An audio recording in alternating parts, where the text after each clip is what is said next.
भक्तिन इस पाठ की शुरुआत करते हैं। रीडिंग करना है। जैसे कि इस पाठ की पूरी समरी बता दी गई है आप लोगों को। अब आइए अब इसकी रीडिंग करते हैं। सबसे पहले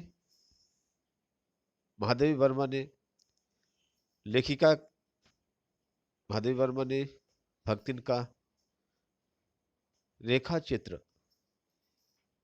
शब्द चित्र अंकित किया है। भक्तिन का शक्ल सूरत कैसी है वो बता रही है कि छोटे कद और दुबले शरीर वाली भक्तिन अपने पतले ओठों के कोनों में दृढ़ संकल्प और छोटी आंखों में एक विचित्र समझदारी लेकर के जिस दिन पहले पहल मेरे पास आ उपस्थित हुई थी, तब से आज तक एक युग का समय बीत चुका है। मतलब शक्ल सूरत कैसे? छोटा कद है, दुबली पतली है, ठीक है, ओठ भी पतले हैं, आंखें छोटी हैं। ये जो है उनकी शक्ल सूरत है।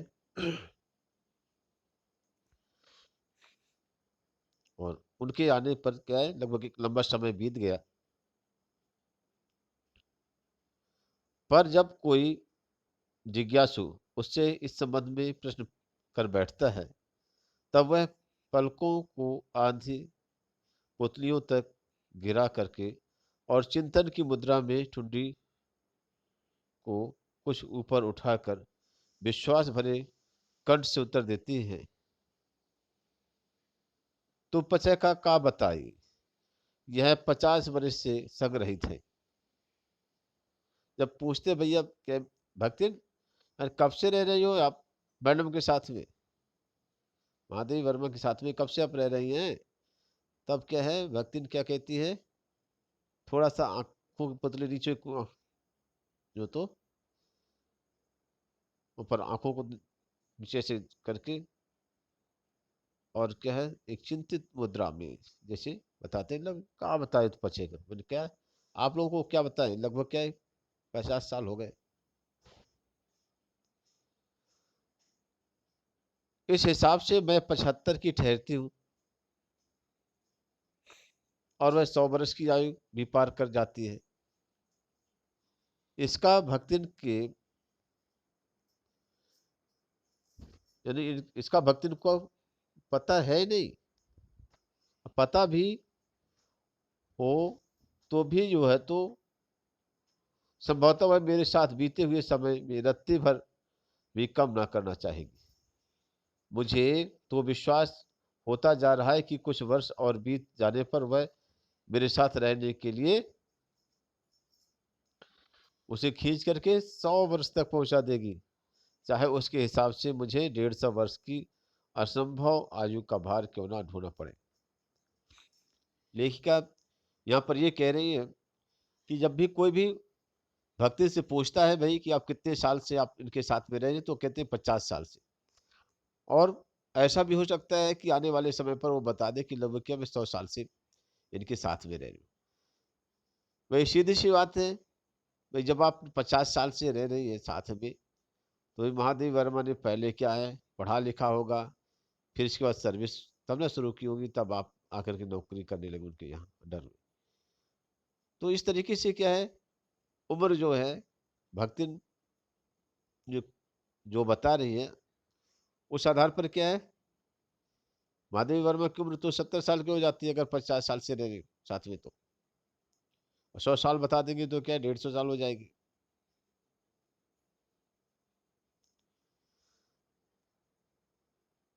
आगे सेवक धर्म में हनुमान जी से स्पर्धा करने वाली भक्ति, ये आप लोगों से क्वेश्चन बीच से भी पूछे जा सकते हैं जब कभी, तो आप इस बात का ध्यान रखिएगा कि सेवक धर्म में हनुमान जी से प्रतिस्पर्धा करने वाली भक्ति। लेखिका भक्तिन को बता रहे हैं कि जैसे हनुमान जी हैं, वो श्री राम की सेवा में श्री राम जी के सच्चे सेवक थे,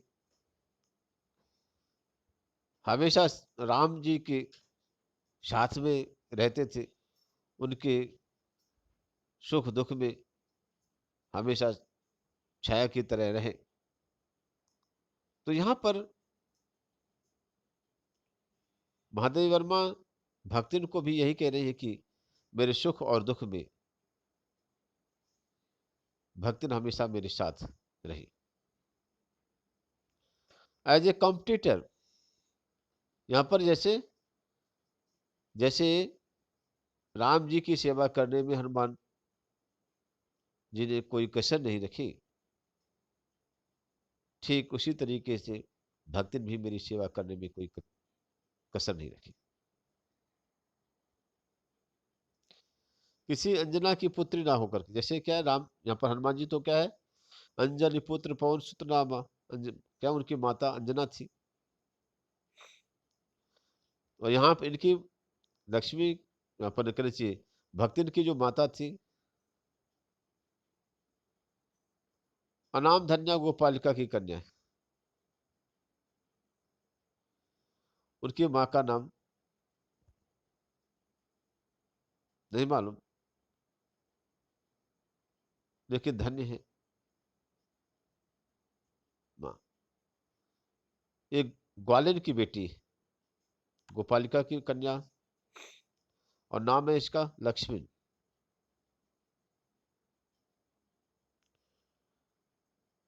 लक्ष्मी की माँ को अनाम धन्या कह दिया, अर्थात लक्ष्मी। भक्तिन का एक यहाँ पर गोपालक, गायों को पालने वाले यादव परिवार से, अहिर यादव जिसे आप बोलते हैं, इस खानदान की बेटी है। माँ का नाम मालूम नहीं, यही कारण उसका नाम अनाम धन्या गोपालिका कह दिया। और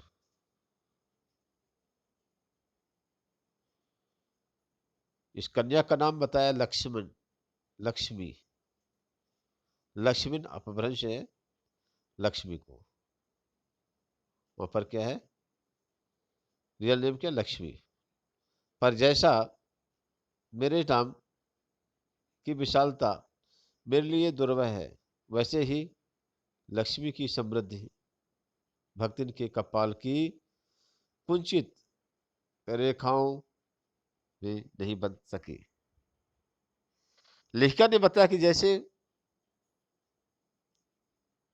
उसका नाम महादेवी, महान देवी है ना, उसके लिए क्या है, विशालता को बता रहा है, लेकिन क्या वास्तव में विशालता है, वो कहती नहीं। सिमिलरली लक्ष्मी का नाम लक्ष्मी जरूर है, लेकिन कपाल की कुंचित रेखाएं, भाग्य की रेखाएं जो हैं एकदम शुक्री है, संकुचित है, और दुर्भाग्यशाली है।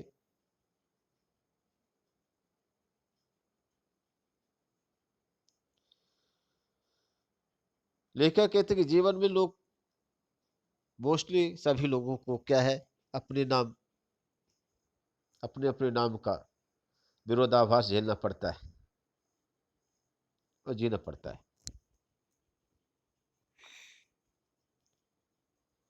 नाम तो रखा दिया गया, बस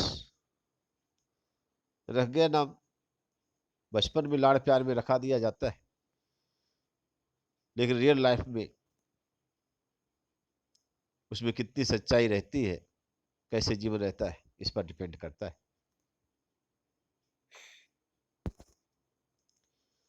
आगे लेखिका कहते हैं कि भक्तिन वास्तव में बहुत समझदार है, क्योंकि वह अपना समृद्धि सूचक नाम किसी को बताती नहीं। यहां पर आपको ये बता दें कि सब यहां पर लक्ष्मी समृद्धि सूचक नाम है, धन की देवी कहा जाता है लक्ष्मी को।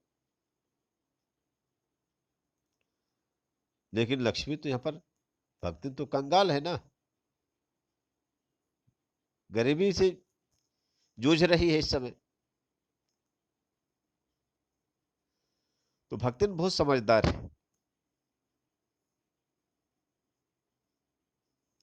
वह किसी से अपना नाम नहीं बताती। केवल जब नौकरी की खोज में आई थी, तब ईमानदारी का परिचय देते हुए उसने शेष इतिवृत्ति के साथ में कि भाई मैं आपको नाम बता रही हूं, लेकिन आप इसके बाद कभी मुझे इस नाम से बुलाएंगे नहीं, ये शर्त के साथ में उसने बताया था।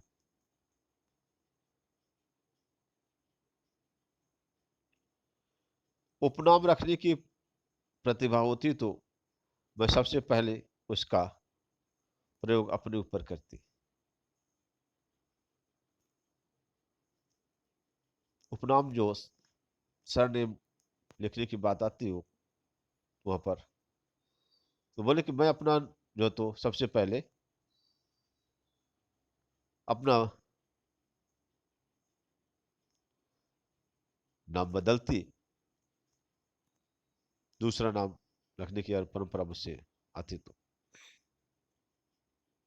मुझ में वो प्रतिभा नहीं है।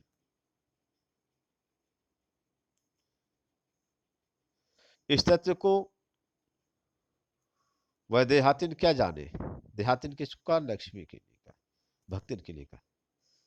इसी से जब मैंने कंठी माला देख उसका नाम नया नामकरण किया, तो वह भक्तिन जैसे कवित्वहीन नाम को पाकर भी गदगद हो उठी। अब क्या था? गले में कंठी तुलसी की माला पहने थी, माथे पर चंदन लगाती थी। ये सब चीजों को जब देखा तो महादेवी वर्मा ने लक्ष्मी का नाम भक्ति रख दिया। और भक्तिन का नाम जब रख दिया गया तो बहुत गदगद हुई, बहुत खुश हो गई लक्ष्मी।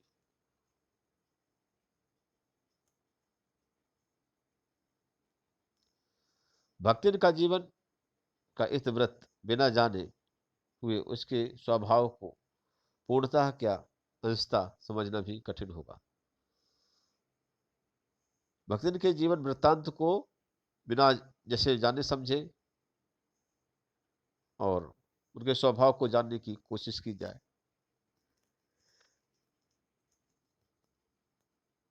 तो गलत होगा। वह ऐतिहासिक झूसी में एक गांव प्रसिद्ध सूरमा की बेटी।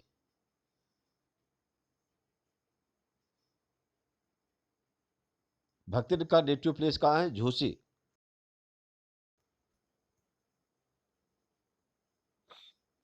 झूसी कहाँ है?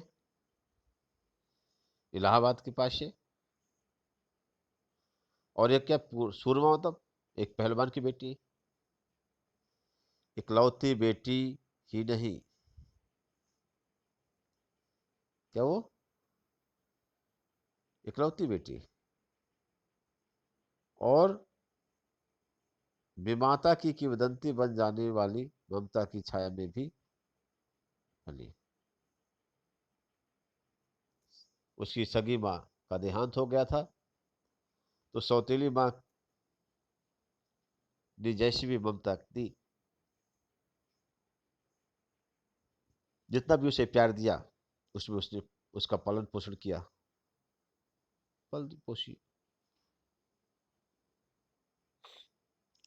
5 साल की जब उम्र थी तो हड़िया गांव में एक संपन्न गोपालक की सबसे छोटी पुत्र वधु बना करके पिता ने शास्त्र से 2 पग अंग रहने की ख्याति कमाई और 9 वर्षीय युवती का गौना देकर के विमाता ने बिना मांगे पराया धन लौटाने वाले महाजन का पुण्य लूटा। यहाँ पास देखिए, झूसी में पैदा हुई, शादी कहाँ हो गई, हड़िया गांव में हो गई। और हड़िया गांव के एक संपन्न घर में हुई। उम्र जब शादी हुई के समय उम्र कितनी थी, 5 साल की थी। गौना, गौना सेकंड मैरिज बोलते हैं। आजकल तो इस परंपरा लगभग क्या समाप्त हो गई है। पहले क्या होता था, बारात लेकर लड़के वाले जाते थे और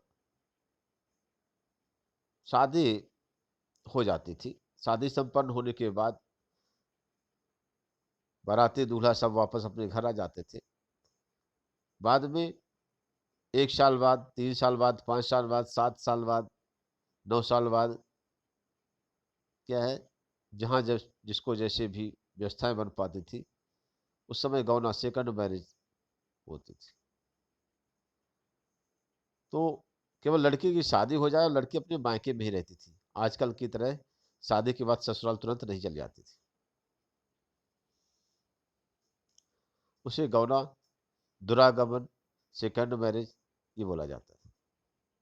दूसरी बात, जब फिर से बारात जाती थी और उस समय एक थोड़ा सा पूजा पाठ हो करके और वर वधु के पैर पूज करके और बाद में फिर क्या है, विदा कर दी जाती थी। इसे गौना कहा जाता है। तो 5 साल में शादी और 7 साल में गौना कर दिया गया।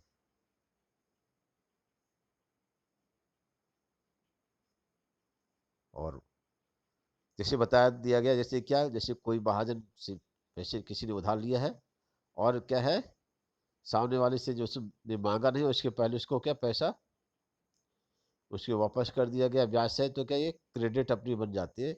इसी तरीके से क्या है, माने जैसे मान लो अपने क्रेडिट बनाने की कोशिश की हो।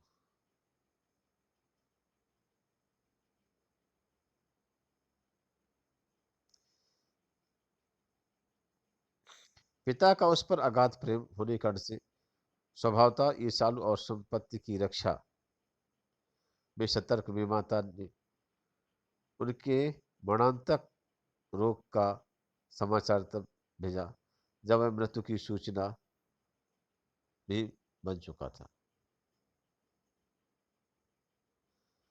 रोने पीटने की अपशकुन से बचने के लिए सास ने भी उसे कुछ न बताया। क्या है, इनके पिताजी भक्तिन की उनको बहुत ज्यादा मानते थे। तो जब वो मरने की पोजीशन में पहुंचे तो विमाता जो थी, सौतेली माँ थी, उसके मन में था कि कहीं ऐसा ना हो कि मेरे हस्बैंड जो है अपनी बेटी को अर्थात लक्ष्मी को प्रॉपर्टी दे दे कुछ। तो पहले तो क्या है, लक्ष्मी को बताया नहीं, बुलाया नहीं। और जब एकदम लास्ट में क्या है, लास्ट स्टेज में पहुंच गए तो इसकी इन्फॉर्मेशन क्या लक्ष्मी के ससुराल में दी गई। लेकिन क्या लक्ष्मी के ससुराल वालों ने सोचा कि भाई क्या मेरी बहू जाएगी, रोते जाएगी, ऐसा वैसा, है ना, परेशान हो जाएगी। तो लक्ष्मी के भक्तिन के ससुराल वालों ने क्या भक्तिन को बताया नहीं कि उसके पापा की डेथ हो गई। बल्कि क्या है, पहले उसे छिपाए रखा और बाद में जब कुछ महीने बीत गए तो एक दिन सास ने उसे बुलाया, बोले कि क्या है, क्यों लक्ष्मी, या तुम कभी अब मायके नहीं जाती हो, जाओ अपने मम्मी पापा को देखाओ। अब किसी भी लड़की को ये बोला जाएगा कि जाओ अपनी मायके चले जाओ तो बहुत खुश होगी, सास ससुर बोलेंगे। बहुत खुश हुई, बढ़िया सज धज करके और अपनी मायके की ओर रवाना हुई कि भाई जाएंगे मम्मी पापा से मिलेंगे। तो मम्मी तो सौतेली थी, पापा तो क्या है, बहुत ही चाहते थे। जब वहां पर पहुंचती है तब क्या होता है, पता चलता है कि उनकी डेथ हो गई है।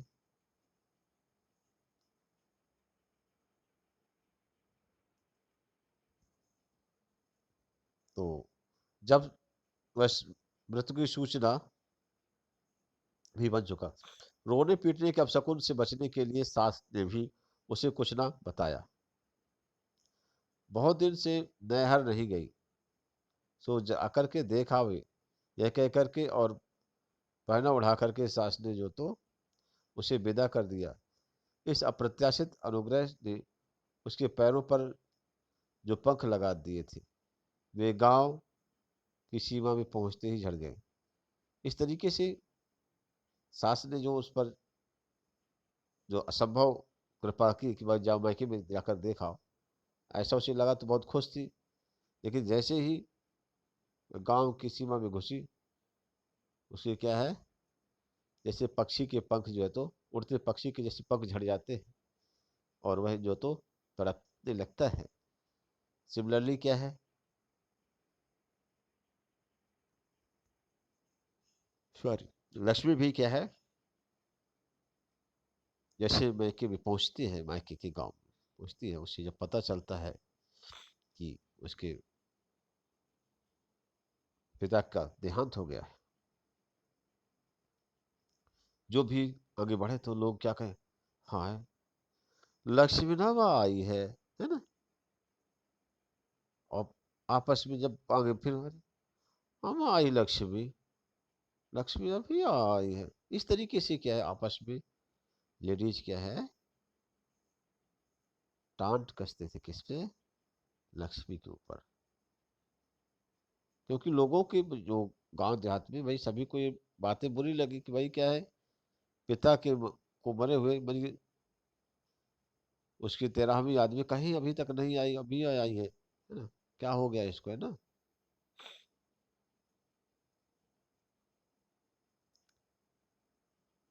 स्पष्ट सहानुभूति दृष्टियां उसे घर तक ठेल ले गई, पर वहां ना पिता का चिन्ह शेष था,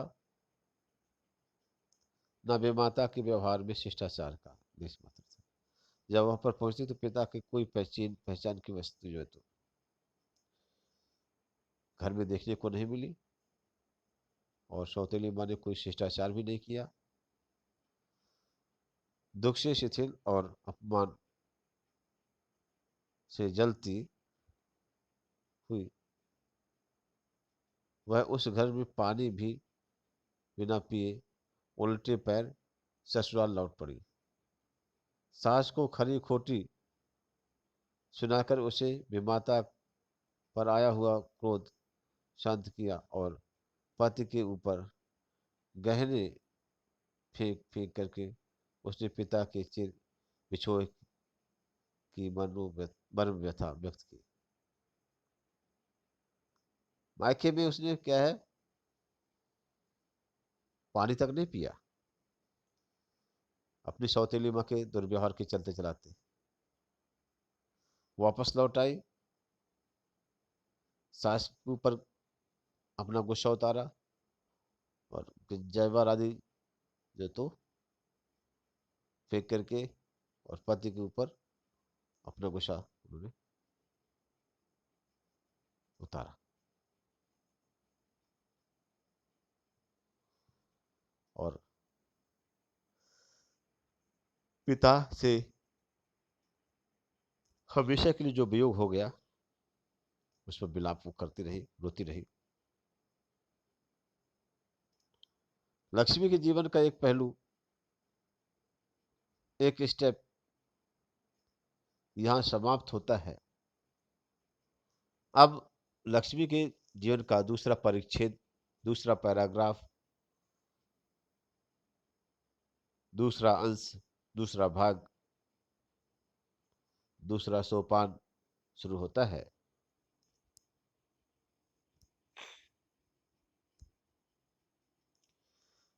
लक्ष्मी के दूसरे परिच्छेद में भी सुख की अपेक्षा दुखी अधिक है। इसमें भी क्या है, सुख नहीं था, दुखी है। जब उसने गेहुए रंग की बटिया जैसे मुख वाले पहली कन्या के 2 संस्करण और कर डाले, तब सास और जिठानियों ने ओठ पे झुका करके उपेक्षा प्रकट की। जब सुंदर दो लड़कियां लक्ष्मी की पैदा हुई, गोरी सी, सुंदर सी। तो सास और जेठानी क्या है, ने क्या है, वो ओठे बिचकाए, उसका उपेक्षा किया अपनी। उचित भी था, क्योंकि सास तीन तीन कमाऊ वीरों की विधात्री बन करके मछिया के ऊपर बैठी थी। सास के तीन तीन बेटे थे, जेठानियों के भी बेटे ही बेटे थे।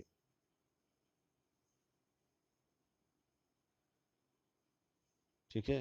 सास क्या है, मछली में पुरखन की तरह जो तो के पद पर बैठी रहती थी। और दोनों जेठानियों के भी क्या है, भले लड़के क्या थे, कौवा की तरह काले रंग के थे, लेकिन लड़के ही लड़के पैदा हुए थे। इस कारण से क्या है,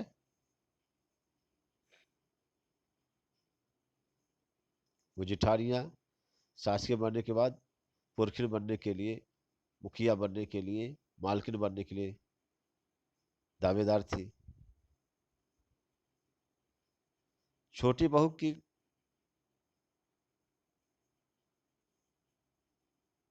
लीक छोड़ करके चलने के कारण से उसे दंड देना आवश्यक हो गया था।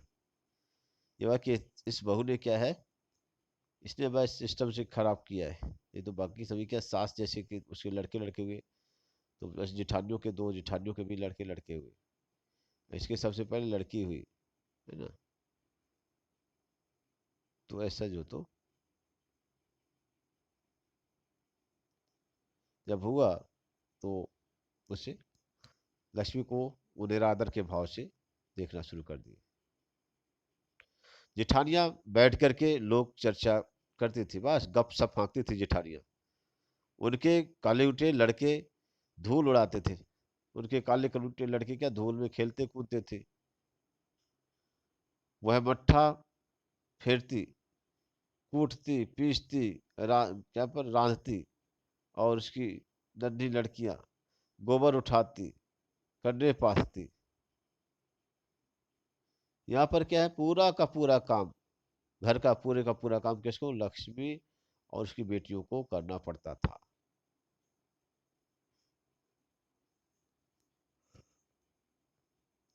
ये रहा। तो यहाँ पर क्या है, जैसे ए, मट्ठा फेरती, मतलब यहाँ पर दही, यहाँ पर आजकल जैसे ना मशीन से नहीं, बल्कि क्या, दही को मथ करके उसे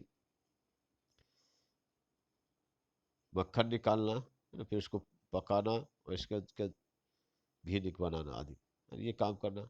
पहले क्या है, जो तो राइस मिल वगैरह नहीं थी, ठीक है, और नहीं चक्कियाँ थी, तो क्या है, खाने के लिए अनाज पीसना, कूटना, यहाँ पर चावल आदि की भी कुटाई होती है, ये सब काम कौन करता था, सब लक्ष्मी को करना पड़ता था। रांधना भी, पकाना, खाना पकाना, ये सब काम कौन, लक्ष्मी करती थी। और उसकी लड़कियां क्या बेचारी क्या गोबर आदि करती थी जो भी। और जेठानियां क्या करती थी, जेठानियां अपने भात पर सफेद राब रख करके गाढ़ा दूध डालती, और अपने लड़कों को औटते हुए दूध पर से मलाई उतार करके खिलाती।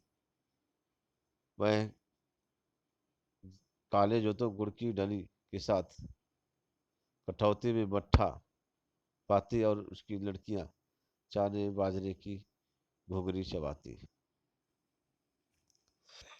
यहाँ पर लेखिका ने बताया कि लक्ष्मी के साथ में एक इस तरीके से दुर्व्यवहार होता था कि उसकी जेठानियां क्या है, काम कौन करे, लक्ष्मी करे, यानी भक्ति करे, है ना, लक्ष्मी काम करे, और वहां पर क्या है, जेठानियां खाए उड़ाए, दूध वगैरह घी कौन खाए, जेठानियां खाए, उनके बच्चे खाए, सास खाए। और यहाँ पर लक्ष्मी और उसकी बेटियां क्या है, मट्ठा जो दूध में थोड़ा सा गुड़ डाल करके और उसे ही खाए, चने बाजरे खाएं, घुघरी खाएं।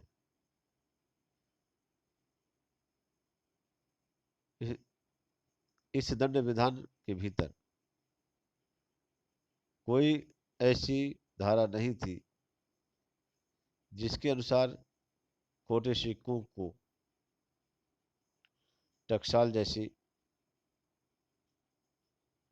पत्नी से पति को विरक्त किया जा सकता है। सारी चुगली चवाई की परिणति उसके पति प्रेम को बढ़ाकर ही होती थी। जिठानियां बार बार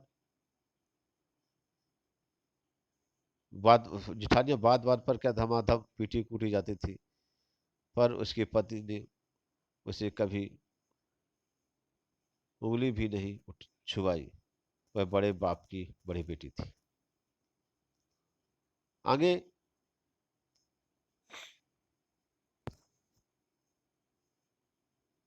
यहाँ पर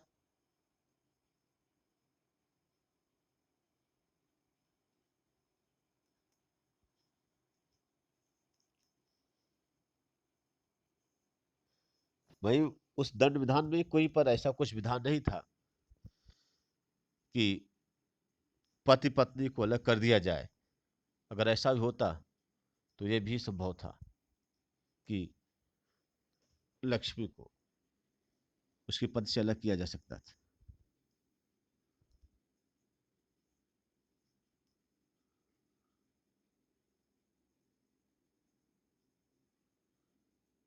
लेकिन बात यह थी कि इतना कष्ट तो जरूर था, इतना काम ज्यादा करवाया जाता था लक्ष्मी से, लेकिन लक्ष्मी की पोजीशन जो थी, रियल पोजीशन, वो कुछ और थी। उसकी जेठानियों को क्या है, उनके पति जेठ वगैरह छोटी छोटी बातों में क्या है, बदाबद पिटाई करते थे। जबकि क्या है, लक्ष्मी के हस्बैंड जो है तो लक्ष्मी को कभी नहीं मारते पीटते थे, है ना। वो क्या कहते थे कि बड़े बाप की ये बड़ी बेटी है ना, इज्जतदार घर से आई है, इसकी बेइज्जती नहीं होनी चाहिए, ऐसा जो मानते थे, ऐसा कहते थे। कभी उंगली तक नहीं छुआई लक्ष्मी को।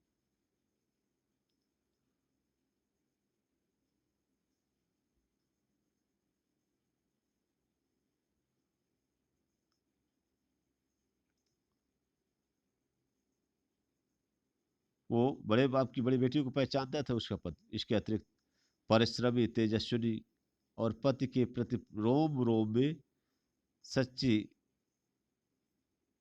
पत्नी को वह जानता था। और वह चाहता भी बहुत रहा होगा, क्योंकि उसके प्रेम के बल पर ही पत्नी ने अलगोजा करके सबको अंगूठा दिखा दिया। बात क्या है, वह परिश्रमी थी, सब ठीक है, तेजस्वी थी, उसका पति उसे चाहता था, और उसने कभी भी घर में इतना शोषण हुआ, उसने कभी कुछ प्रतिक्रिया नहीं व्यक्त की। लेकिन ये बात उसके पति को अच्छी नहीं लगी।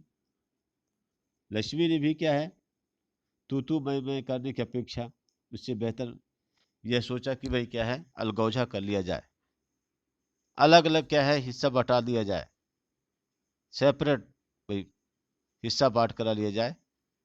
और अपने पति को इस बात के लिए उसने राजी कर लिया और हिस्सा बटा।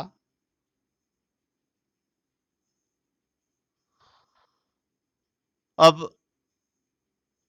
काम वही करती थी, इसलिए गाय भैंस, खेत खलिहान, अमराई के पेड़ आदि का के संबंध में उसी को ज्ञान बहुत बढ़ा चढ़ा था। उसने छांट छांट करके ऊपर से असंतोष की मुद्रा को के साथ में जोता, और भीतर से पुलकित होकर खुश होकर के जो कुछ लिया वह सबसे अच्छा भी रहा। साथ ही परिश्रमी दंपति के निरंतर प्रयास से उसका सोना बन जाना भी स्वाभाविक हो गया। पहले तो अच्छा पहले लिया ही था लक्ष्मी ने, और बाद में क्या हुआ, पति और पत्नी दोनों मिलकर के मेहनत किए, तो मिट्टी जो तो सोना उगलने लगी, अर्थात संपन्नता बढ़ने लगी। धूमधाम से बड़ी लड़की का विवाह करने के उपरांत पति ने घरौंदे से खेलती हुई दो कन्याओं और कच्ची गृहस्थी का भार 29 वर्ष की पत्नी पर छोड़ करके संसार से विदा ली। एक बेटी की तो शादी हो गई, दो बेटियां और बची थी। और क्या है, उसी बीच में भक्तिन के पति, लगभग क्या, जब भक्तिन क्या थी 29 ईयर्स की थी, तभी वो बेडो हो गई।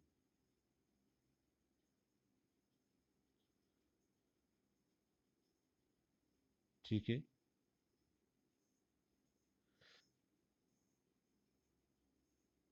जब वह मरा तब उसकी अवस्था 36 वर्ष से कुछ ही अधिक रही होगी। 29 ईयर्स की लक्ष्मी की थी, और 36 ईयर के आसपास क्या थे, उसके हस्बैंड की थी जब उसकी डेथ हुई थी। पर पत्नी आज उसे बुढ़ाऊ कह करके स्मरण करती है। आज जब भी कभी चर्चाएं होती हैं उसके हस्बैंड की, तो भक्ति ने क्या उसे बुढ़ाऊ कह करके बुलाती है। और उसके पीछे उसका क्या तर्क ये भी है, वो कहती है, भक्ति सोचती है कि जब वह बूढ़ी हो गई है, तब क्यों ना उसका जो पति भी जो वहां जहां पर भी है भगवान ले गए हैं, तो भगवान के पास बूढ़ा हो गया होगा। अतः इसलिए उसको बुढ़ाऊ कह करके बुलाती है। उसका है कि अगर कोई उनके हस्बैंड का नाम लेता है तो क्या है, उनको लगता है वो घोर अपमान कर रहा है। उससे अच्छा क्या, उसको बुढ़ाई बुढ़ाऊ कह करके बुलाया जाए। हाँ, तो भक्तिन के हरे भरे खेत,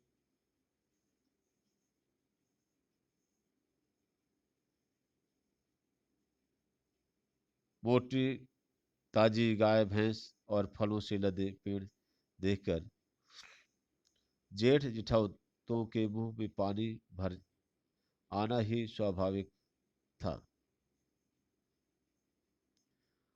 है ना, यहाँ पर ये सब चीजें देख करके लालच जागना रियलिटी थी। इन सब की प्राप्ति तो तभी संभव थी जब भयऊ दूसरे घर कर लेती। अब यहाँ पर उनके जेठ की बात है कि जेठ लोगों के मन में लालच था कि ये प्रॉपर्टी क्या है, हमें मिल जाए। लेकिन घर की प्रॉपर्टी कैसे मिल सकती थी, अगर भक्तिन अगर क्या है उसी घर में रहेगी, तो क्या है, हिस्सा बटा हुआ है, भक्तिन की प्रॉपर्टी है। तो इनके दिमाग में था कि भयऊ, जो भयऊ मतलब क्या है, छोटे भाई की दुल्हन को भयऊ बोला जाता है। ठीक है। तो अब वो ये सोच रहे थे कि ये क्या, दूसरा घर कर ले, अर्थात दूसरी जगह के ऊपर चली जाए, अजय क्या वहाँ पर दूसरे कोई आदमी के साथ में शादी कर ले। तो क्या, जब दूसरे के साथ में शादी कर लेगा तो प्रॉपर्टी क्या है, खाली हो जाएगी, है ना। पर जन्म से जो पर खोटी भक्ति इसकी चकमे में आई ही नहीं। और उसने क्रोध से पांव पटक पटक करके और पूरी दुनिया को जैसे क्या है, पूरे वहाँ पर गांव को जैसे हिला दिया। और उसने कह दिया कि हम कुकुर बिलोरी न हुए, हम कुत्ता बिल्ली नहीं है ना, कि हम हमार मन पोसाई तो हम दूसरी जगह जाम, ना पोसाई तो न जाम।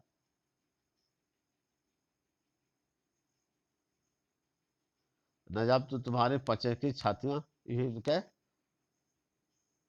कोरा भूजब और क्या राज करम, समझे रहा। वहां पर भक्ति ने, यहाँ पर उसके जेठ जेठानी उसको परेशान करते थे कि वो दूसरी जगह चली जाए, दूसरा तो वहां पर घर कर ले। लेकिन क्या है,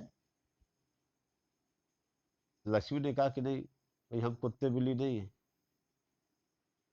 है ना? हम क्या है, मनुष्य हैं, हमारी इच्छा होगी तो हम दूसरी जगह शादी करेंगे, नहीं होगी तो नहीं करेंगे ना। और आपकी छाती में कहीं पर क्या है, हो रहा भूजब, छाती में हो रहा होना, आपको परेशान करेंगे, है ना, यहीं पर। और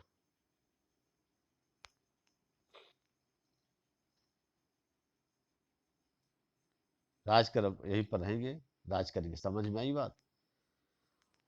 उसने ससुर, अजिया ससुर और जाने कई पीढ़ियों की ससुरगणों की उपार्जित जगह जमीन में से सुई की नोक बराबर भी देने की उदारता नहीं दिखाई। उसने क्या है कि सोचा हो कि जो उसको ससुराल में साथ जो तो भी जमीन जायदाद मिली थी, तो जेठ जेठाउत, जेठ को या जेठाउत को दे दें। एक सुई की नोक के बराबर उसने जमीन नहीं दिया।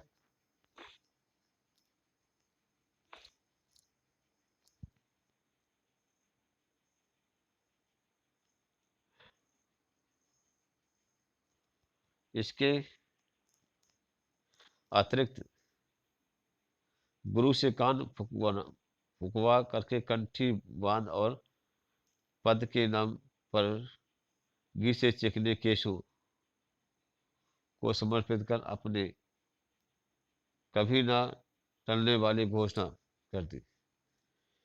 अब उसने क्या किया, गले में भक्ति ने कंठी बांध लिया और क्या किया,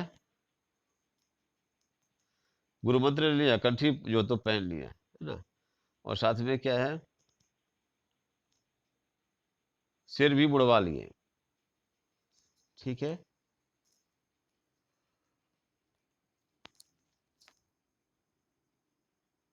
अब उसने इस बात का ऐलान कर दिया कि भाई ठीक है, अब जो है इससे हो गया कि मुझे अब शादी करनी ही नहीं है।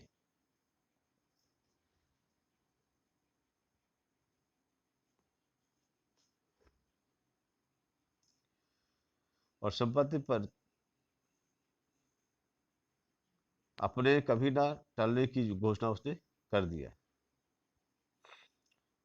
अब अपनी संपत्ति जो को सुरक्षित है वो रखने की। ठीक है। उसने छोटी लड़कियों के हाथ जो तो पी लेकर उन्हें ससुराल पहुंचाने का प्रयास किया और पति के चुने हुए बड़े दामाद को घर जमाई बना करके रखा। इस प्रकार उसके जीवन का दूसरा परिच्छेद आरंभ। तो यहाँ पर क्या है, उसने जब तक दामाद को बुलाना और रख लेना, ये यहाँ पर उसका दूसरा स्टेप। पहला स्टेप क्या है, ससुराल में आना। ठीक है।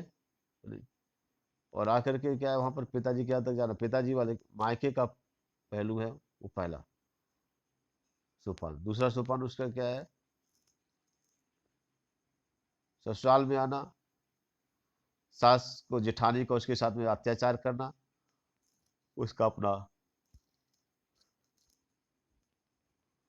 खुद सेपरेट हिस्सा बंटवा करके अपना परिवार चलाना। ये सेकंड स्टेप हुआ। पति का यहाँ पर देहांत हो जाना जो है। अब पति ने जिस लड़के के साथ में अपनी बेटी की शादी की थी, अब उसको घर जमाई बना करके यहीं रख लिया गया।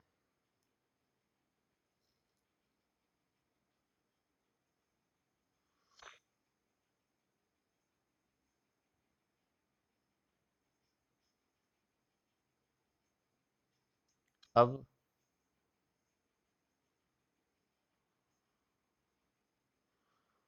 भक्तिन का दुर्भाग्य भी उससे कम हटी नहीं था। जैसे जिद्दी स्वभाव की भक्तिन थी, वैसे उसका किस्मत उसकी थी। अब होता क्या है, इसी में किशोरी से युवती होते हुए बड़ी लड़की भी विधवा हो गई। भयऊ से पार न पा सकने वाले जेठों और काकी को परास्त करने के लिए कटिबद्ध जेठौतों ने अपने तीतर लड़ाने वाले साले को बुला लिया, क्योंकि उसका उसे अगर क्या है, साले को बुला लिया क्योंकि उसका अगर क्या है, गठबंधन करने के लिए शादी संबंध अगर हो जाएगी ना, तो सब कुछ जो तो उन्हीं का अधिकार में हो जाएगा।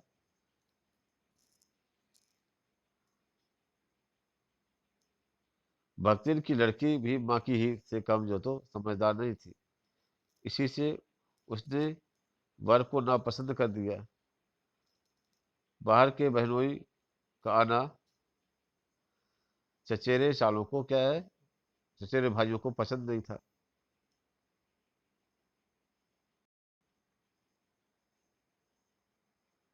हुआ क्या कि जैसे बेडो हो गई बहन, वो कर चाहिए भक्तिन की बेटी, तो जेठ है, जेठानी है, जेठौत है, सभी ने क्या किया कि उनके जो चचेरे भाई जो था उनका, उनके साले को बुला लिया और शादी संबंध के लिए, भाई यही शादी संबंध इसी के साथ में कर लो। लेकिन क्या हो, भक्तिन की बेटी एग्री नहीं हुई।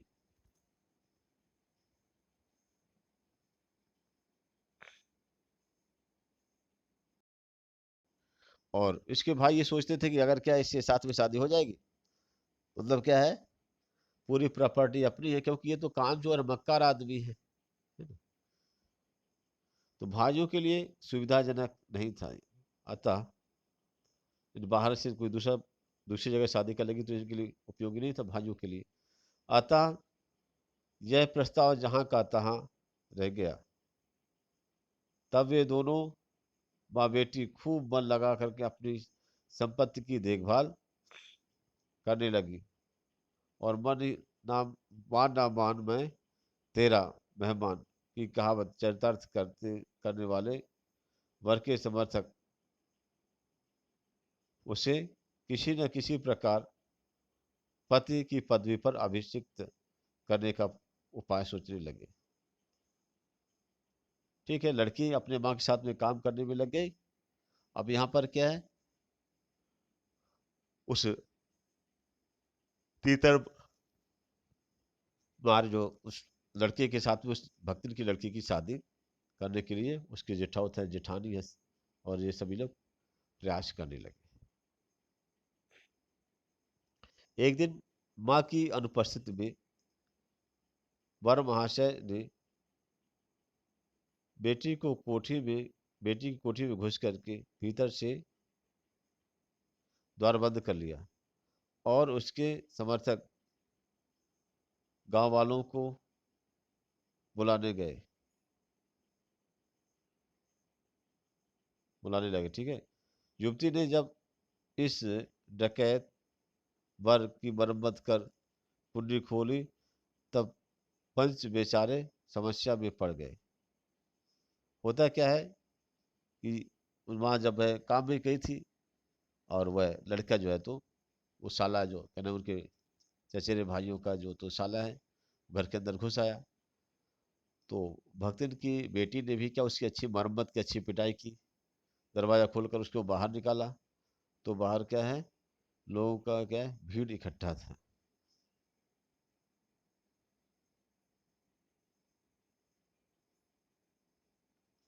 और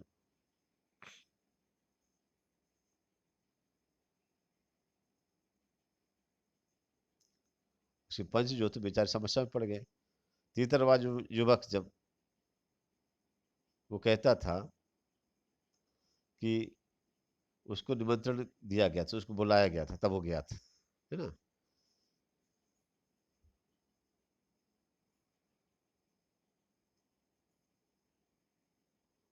और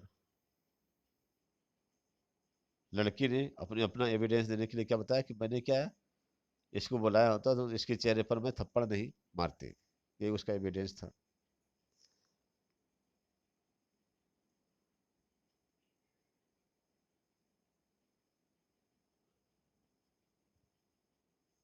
अंत में दूध का दूध और पानी का पानी हो गया। इसके लिए क्या, पंचायत बैठी और सबने सिर हिला हिला करके इस समस्या का मूल कारण जो है तो इसको कहते हैं कलयुग को स्वीकार कर लिया। अपीलहीन फैसला हुआ कि चाहे वो दोनों में एक सच्चा हो या चाहे दोस्तों क्या, चाहे दोनों झूठे हो, पर जब वे एक या कोठरी में से निकले हैं तब उनका पति पत्नी के रूप में रहना उचित होगा।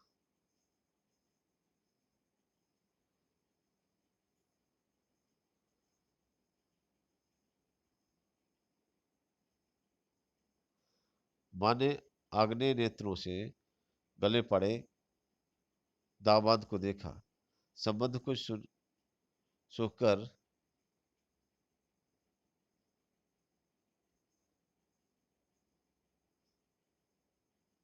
यहाँ पर दामाद को देखा, संबंध कुछ सुखकर नहीं हुआ, क्योंकि दामाद अब निश्चित होकर के तीतर बटेर लड़ाता था और बेटी विवश क्रोध से जो तो जलती हुई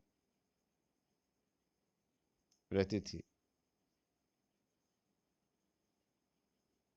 इतने यत्न से संभले हुए गाय ढोर खेती बाड़ी जब पारिश्रमिक देश में ऐसे झुलस गए कि लगान अदा करना भी भारी हो गया। मतलब ये स्थिति आ गई घर में, फाइनेंशियली क्राइसिस आ गई कि खेतों की लगान भी अब नहीं चुकाई जा सकती थी। सुख से रहने की बात कौन कहे, अंत में एक बार लगान न पहुंचने पर जमींदार ने भक्तिन को बुलवाया और दिन भर कड़ी धूप में खड़ा करके रखा। यह अपमान तो उसकी कर्मठता में सबसे बड़ा भारी जो तो कलंक बन गया था। अतः दूसरे ही दिन भक्तिन कमाई के विचार से शहर आ पहुंची। घुटी हुई चांद में मोटी धोती से ढके और मानो सब प्रकार की आहट सुनने के लिए कान कपड़े से बाहर निकाल हुई थी। यहाँ पर रेखा चित्र फिर बता रहे हैं कि चांद सिर में क्या है, घुटा हुआ है, कपड़े क्या है, धोती क्या है, मैली है, ठीक है, और कान जो है तो वो बाहर निकले हुए कपड़े से। भक्तिन अब मेरे यहाँ सेवक धर्म में दीक्षित हुई। तब से उसके जीवन के चौथे और संभवतः अंतिम परिच्छेद का जो अर्थ हुआ उसकी इत अभी दूर है। अब यहाँ पर अगली स्थिति आती है कि भक्तिन का जो चौथा पर्व यहाँ से शुरू होता है।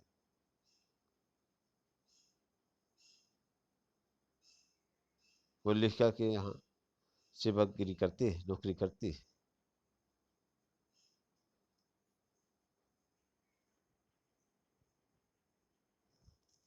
भक्तिन को की वेशभूषा में गृहस्थ और वैरागी का सम्मिश्रण देख करके मैंने शंका से प्रश्न किया कि क्या तुम खाना बनाना जानती हो? उसकी भी शकल सूरत देख करके उनको क्या लगा कि शायद ये खाना पीना ना बनाना जानती हो। उससे पूछा तो उत्तर में उसने कहा कि उत्तर में उसने क्या कहा, ऊपर के ऊँट को सिकोड़ करके और नीचे के अधर को जो तो बड़ा करके और आश्वासन की मुद्रा में उसने कहा, ये कौन बड़ी बात यार, ये कौन बड़ी बात है, रोटी बनाओ जानी थे, रोटी बनाना जानते हैं, दाल रौंद रहे थे, दाल पकाना जानते हैं, ठीक है। साग भाजी जो तो छौंक ले सकते थे, और साग सब्जी भी बना लेते हैं।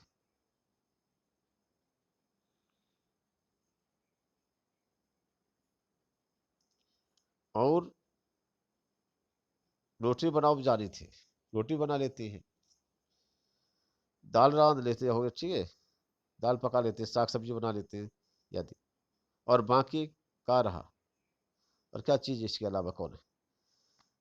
तो दूसरे दिन तड़के ही सिर पर कई जो तो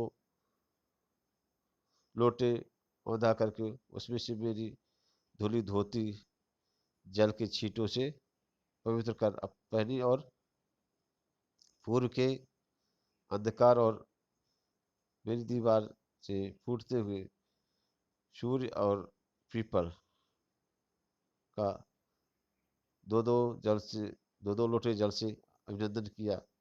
2 मिनट तक नाक दबा करके जप करने के उपरांत जब वह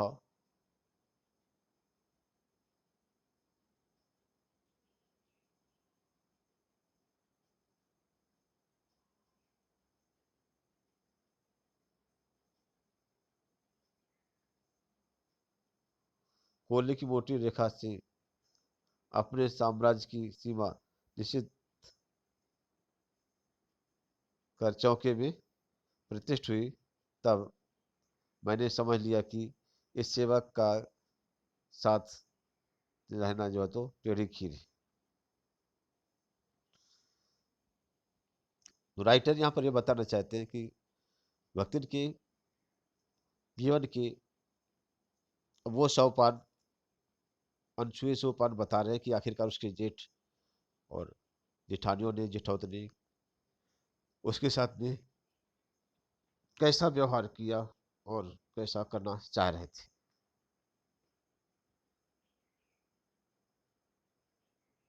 बच्चों, निश्चित रूप से